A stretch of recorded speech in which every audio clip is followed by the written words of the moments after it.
For decorating this t-shirt, we're going to be using KK glue, which is a fine soft powder, sprinkled through the stencil and then decorated with some silver transfer foil. KK glue is a fabulous new product. It's a very soft powdered glue. It works very well through stencils. You can sprinkle it by itself to create its own little magic. I'm going to show you how to decorate a t-shirt today. KK glue has two different shakies. This is the holy one and it's great for working with stencils. You don't need a lot. I always suggest you do a little test sample first if you haven't worked with it before. You can see just having a light sprinkle there. I'm using this stencil because I like the wavy edge. You're not stuck with a hard edge. That's going to be enough now. Just going to pop that back on there. Once you've sprinkled the glue on and you're happy with your design, you just lift off the stencil, very carefully shake the residue powder onto a piece of baking parchment and then pop it back into the pot. So there's very little waste in this exercise. Always make sure you put the lid back on. Now we're ready to go. You have to be very careful because it is a powder and you don't want to smudge it. It's quite loose and lively at the moment. So I'm going to very carefully apply the baking parchment. Don't create air when you pop the baking parchment down. Do it very carefully. You don't want to smudge. Then we use an iron between silk and wool. And you can see that the glue starts to melt and it will go dark. So you can see that it's melted now. So I'm just going to peel the baking paper off. And it should peel off smoothly, which it has done. And you can see that your design has melted. And luckily we haven't smudged the powder. Now we've peeled off the baking parchment. We're ready to rock and roll with the foil. We're using silver foil for this project. And you use the foil colour side up. I always use baking parchment on the top, just in case the iron's too hot.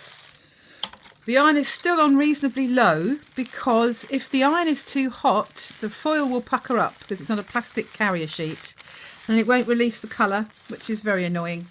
So just take it slowly. You need to let the glue melt underneath the foil. So it just takes a minute or so. Now everything's cold. I'm going to take the backing paper off and then we're going to remove the foil. I've had a little cheek and just checked that it works, and it does. It will tug a little bit, but you can see that the foil has covered all the powdered glue. I've removed the foil carefully and you can see that we have a pattern left on the foil. Remember that, we're going to use that in a minute. So how quick and easy is that? A bit of sprinkled powder and a bit of transfer foil. You've got a new t-shirt and it's totally washable up to 30 degrees. With the leftover foil that we used with the black t-shirt, we're now going to decorate this blue t-shirt. And what will happen is we're going to iron some bondaweb onto the t-shirt and then iron this design onto the bondaweb. I've cut a square of bondaweb, which is just a little bit bigger than the stencil because we'll have some leftover foil around the outside. Bondaweb is a web of glue on a backing paper. You can't really see it, but there's a web of glue. It feels rough on one side. That's the glue side. That's the side that goes against the fabric. It's also known as Wonderweb and Vlisifix. I'm going to pop it rough side down onto the t-shirt. I'm going to move the stencil now because we don't need that at all. And I'm just going to pop some baking parchment over the top. I'm just going to make sure that the iron doesn't stick to the bondaweb. There's always a little bit sticking out. We don't want anything around the edges sticking out. And I'm just going to iron that for about a minute with an iron-on about wool until it's well stuck onto the t-shirt. Everything's cooled down now. You do have to wait for bondaweb to cool right down before you take the backing paper off. I'll take the baking paper off first. And then I've just had a little look to check because it's embarrassing when you're on film if it doesn't work. And it has all stuck down, but you must really wait for it to cool right down. Otherwise it will just pull off. So that's the noise it makes when it's done. So we have a lovely area of exposed glue. And now we can add the foil. which will pick up onto the bondaweb. I was going to try and get it central, more or less.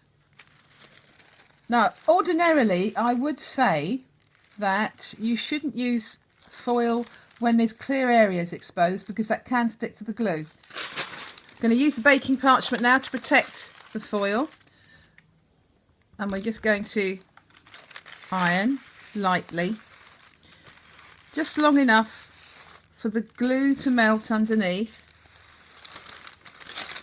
and pick up the foil. Oh, it's so exciting! I love it. Everything's cooled down now, and we can reveal. This is so exciting. I love this bit. And the foil with the design on is stuck to the bondaweb. Isn't that fabulous?